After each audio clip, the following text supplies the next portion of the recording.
ആമവാദം പിടിപെട്ടൊരു കളിക്കാരൻ ക്രിക്കറ്റ് അമ്പയറായി മാറിയ കഥ അറിയാമോ?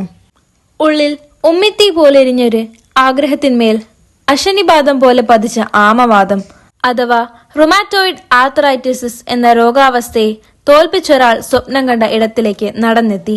ആഗ്രഹിച്ച രൂപത്തിലും വേഷത്തിലുമല്ലെങ്കിലും അയാൾ കണ്ടും കൊതിച്ചും മോഹിച്ചും വളർന്ന ക്രിക്കറ്റിന്റെ പുൽമൈതാനത്തേക്കായിരുന്നു ആ എത്തിച്ചേരൽ എന്നത് അയാളെ അത്യധികം സന്തുഷ്ടനാക്കി.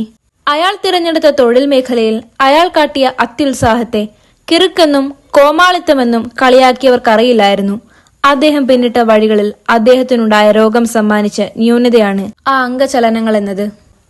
പറഞ്ഞു വരുന്നത് മറ്റാരെയും കുറിച്ചല്ല, ബ്രൻ ഫെയ്സർ ബില്ലി ബൗഡൻ എന്ന ന്യൂസിലൻഡുകാരൻ അമ്പയറെ കുറിച്ചാണ്. രോഗം നൽകിയ ന്യൂനതയ്ക്കൊപ്പം തന്റെ സ്വതസിദ്ധമായ കിറുക്ക് കൂടി ചേർത്ത് ക്രിക്കറ്റിന്റെ രാസവാക്യങ്ങളിൽ പുതിയ അധ്യായം കുറിച്ച് ബില്ലി തന്റെ തീരുമാനങ്ങളുടെ പേരിൽ പലപ്പോഴും വിമർശനം ഏറ്റുവാങ്ങി. ICC എലൈറ്റ് പാനലിൽ നിന്നും 2013 നീക്കം ചെയ്യപ്പെട്ട ബില്ലി ഒരു കൊല്ലത്തിനു ശേഷം വീണ്ടും മടങ്ങിയെത്തി.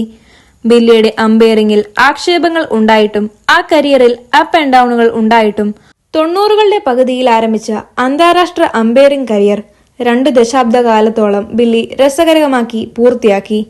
104 ടെസ്റ്റിലും 259 ഏകദിനങ്ങളിലും 32 T20 മത്സരങ്ങളിലും ആ ആമവാദം പിടിച്ച വിരലുകൾ പലതവണ വളഞ്ഞു പൊന്തി.